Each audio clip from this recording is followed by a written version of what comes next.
ایک نوجوان پیغمبر اسلام کی خدمت میں آیا اور آنے کے بعد اس نے کمپلین کی، یا رسول اللہ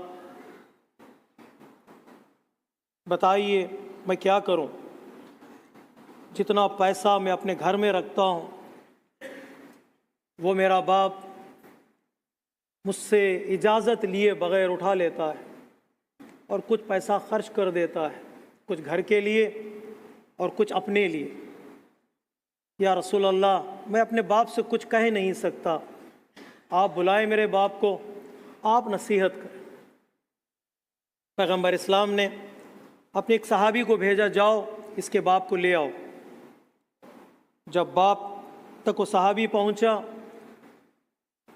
تو باپ کو پتہ چل گیا پیغمبر بلانے کا مطلب ہے ضرور میرے بیٹے نے شکایت کی ہوگی۔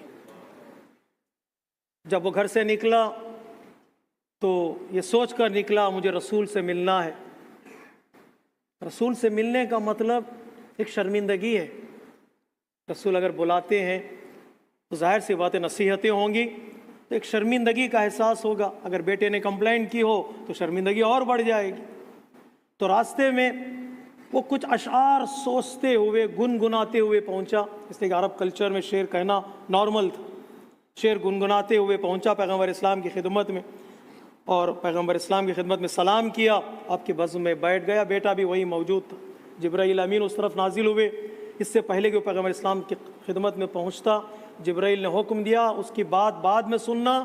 اے رسول اس ضعیف باپ سے پہلے یہ پوچھنا کہ تم نے جو شعر گنگنائے ہیں وہ کیا ہے، پہلے وہ شعر سناؤ پھر بعد میں بات سنی جائے گی۔ جب پیغمبر اسلام نے یہ جملہ اس ضعیف باپ سے کہا، اس ضعیف باپ کی آنکھوں میں آنسو آئے۔ یا رسول اللہ میں نے شعر صرف گنگنائے تھے، میں نے وسپر کیا تھا، میں نے شعر لکھے نہیں، میں نے شعر کسی کو بیان نہیں کیے۔ آپ کو بھی پتہ چل گیا اور آپ کریں جبرائیل نے بتایا، میرے خدا کو بھی پتہ چل گیا۔ یہ ہے نالج آف انسین کا جو کنیکشن ہوتا ہے پیغمبر اسلام کا، یوں آپ نے دلوں پر حکومت کی ہے۔ یا رسول اللہ آپ کو بھی پتہ چل گیا، آپ کے اللہ کو بھی پتہ چل گیا۔ پیغمبر اسلام نے کہا ہاں پتہ چل گیا، پہلے بتاؤ وہ شعر کیا ہے۔ میرے عزیزو اس کا ترجمہ میں آپ کی خدمت میں پیش کر دیتا ہوں میرے لیے اور آپ تمام مومنین اور مومنات کے لیے۔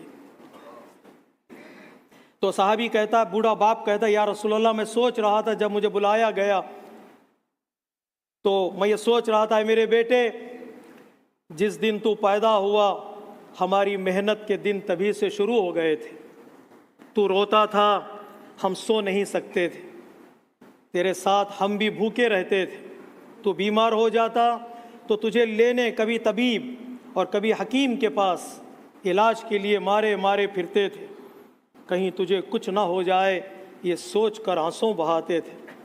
پھر تجھے گرمی سے بچانے کے لیے باپ کہتا میں دن رات کام کرتا رہا کہ میرے بیٹے کو ٹھنڈی چھاؤں مل سکے، تکلیفیں اٹھائیں کہ میرے بچے کو گرمی نہ ملے اور کبھی سردی نہ ملے۔ جو کمایا تیرے لیے، جو بچایا تیرے لیے، تیری جوانی کے خواب دیکھنے کے لیے میں نے خود کو بوڑھا کر لیا، میری ہڈیاں کمزور ہو گئیں تاکہ تیری ہڈیوں کو مضبوط کرنی تھی، میں بوڑھا ہو گیا تاکہ تجھے جوان کرنا تھا، پھر مجھ پر خزاں آئی، تجھے اوپر اٹھاتے اٹھاتے میں جھکتا چلا گیا، مجھ پر خزاں نے ڈیرے ڈال دیے لیکن تجھ پر بہار آ گئی، میں جھک گیا تو سیدھا ہو گیا، اب میری خواہش اور امید پوری ہو گئی کہ تو بڑا ہو گیا ہے، تو مجھے سنبھال لے گا، تو میری زندگی کو اپنے ہاتھ میں لے لے گا۔ یہ میرے بیٹے تو نے کیا کر دیا، میری شکایت میرے رسول سے کر دی،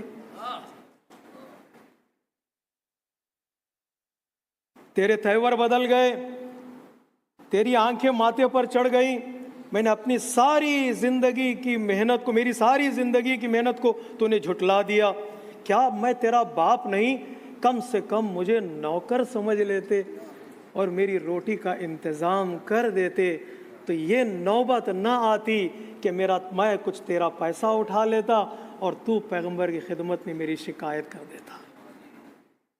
جب وہ بیان کرتا گیا اس کی آنکھوں سے آنسو جاری تھے، جب اس نے سر اٹھا کر دیکھا تو رسول کی آنکھوں میں آنسو جاری تھے۔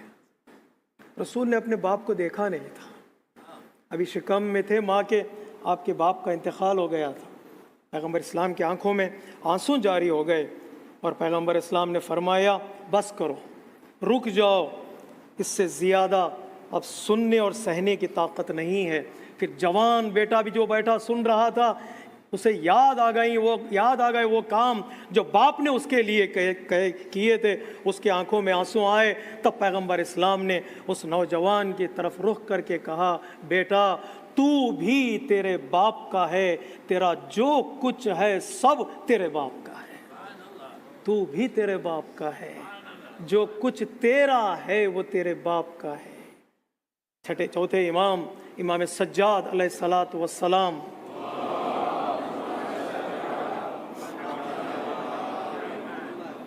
فرماتے وَأَمَّا حَقُّ أَبِيكَ فَتَعْلَمْ أَنَّهُ أَصْلُكَ، میرے بیٹے جان لے کہ تیرا باپ تیری جڑ ہے، the roots of your life is your father، وَأَنَّكَ فَرْعُهُ، تو اس کے برانچ میں سے ایک برانچ ہے، وَأَنَّكَ لَوْلَا لَمْ تَكُنْ، اگر تیرا باپ نہ ہوتا تو نہ ہوتا۔ فَهْمَا رَأَيْتَ فِي نَفْسِكَ مَا يُعْجِبُكَ، آج اگر جو ترقی تو کر چکا ہے، سکسس تجھے مل چکی ہے، آج انجینئر ہے، ڈاکٹر ہے، اکاؤنٹنٹ ہے، مولوی ہے، جو کچھ بھی تو ہے، آج جو بھی تو احساس کر اپنے اندر کچھ اچھائی میرے اندر ہے، تو جان لے وہ تیرے باپ کی طرف سے ہے۔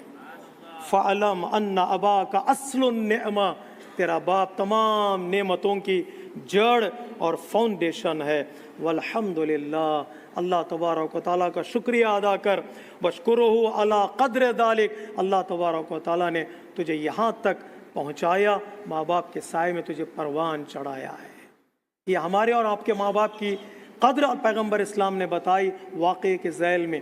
جو ہماری باڈی بناتے ہیں لیکن ہماری جو سول بناتے وہ بھی ہمارے باپ ہیں، جو ہماری روح کو ٹرین کرتے ہیں وہ بھی ہمارے باپ ہیں، ہمارے ٹیچرز ہمارے باپ ہیں، ہمارے ویل وشرز ہمارے باپ ہیں، ہمیں راستہ دکھانے والے ہمارے باپ ہیں، ہمیں دنیا میں جینے کا سلیقہ سکھانے والے ہمارے باپ ہیں۔ اب دیکھیے گا کتنی قسمیں ہیں باپ کے، اور جو لڑکے ہیں، لڑکیاں زندگی گزارنے جا رہے، نئی زندگیاں، شادی والی زندگیاں، رجب اور شعبان میں جو بیٹی آپ کو دیں گے، جو بیٹا آپ کو ملے گا، وہ بھی باپ ہیں تمہارے، جو دیں گے وہ بھی باپ ہیں، ان لاز بھی تمہارے باپ ہیں، جو تمہاری زندگی بناتے ہیں یہ سارے باپ ہیں۔ لیکن ان میں عظیم باپ وہ ہے جو ہماری دنیا بھی بنائے، ہماری آخرت بھی بنائے۔ وہ کون ہے؟ پیغمبر اسلام پکار کر کہتے ہیں، انا وعلی ابواہ ہذہ الامہ، میں اور علی دونوں اس امت کے باپ۔ پیغمبر اور مولا کائنات کے وجود کے ذریعے سے ہماری دنیا بھی بنی ہے اور ہماری آخرت بھی بنی ہے۔ کیا رسول سے بڑا کوئی باپ ہمارا ہو سکتا ہے؟ کیا علی سے بڑا کوئی باپ ہمارا ہو سکتا ہے؟ ہم کیا ایسے اتنے معتبر اور مستند اور معتبر باپ ہیں، یہ ان کے اطراف حق طواف کرتا ہے۔ علی مع الحق والحق مع علی، علی حق کے ساتھ ہیں اور حق علی کے ساتھ ہیں۔ ہاتھوں کو بلند کر کے پیغمبر اسلام فرماتے، پروردگار حق کو ادھر ادھر موڑ دے جدھر جدھر علی مڑ جائے۔ حق کے آگے چلنے والے علی کی ولادت کے دن قریب ہے، کل ولادت کا دن ہے، آج شام جشن ہے، مولود کعبہ کا جشن ہے۔ یہ جشن مناتے ہیں دو وجہ سے، ایک ولایت اور امامت کے اعتبار سے، اور ایک جشن بہترین باپ جس نے ہماری دنیا بھی بنائی، ہماری آخرت بھی بنائی ہے، اس باپ کو یاد کرتے ہوئے اپنے باپ کی خدمت میں ایک سلام پیش کر دینا، ایک گفٹ پیش کر دینا، تاکہ ہم احسان مند ہیں ان کے جن لوگوں نے ہمیں راستہ دکھایا، ان کو سلام کرو۔ جن لوگوں نے ہماری دنیا اور آخرت بنائی ہے ان کی خدمت میں بھی سلام کرو۔ السلام علیکہ یا امیر المؤمنین علی ابن ابی طالب علیہ الصلاۃ والسلام۔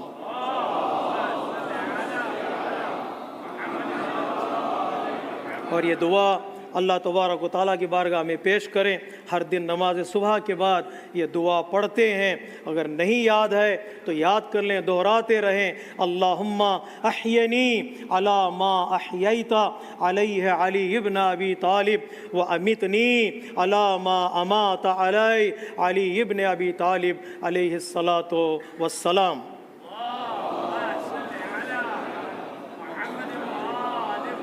سیدھا سادہ ترجمہ یہ ہے کہ پروردگار ہماری زندگی علی جیسی ہو اور ہماری موت بھی علی جیسی ہو۔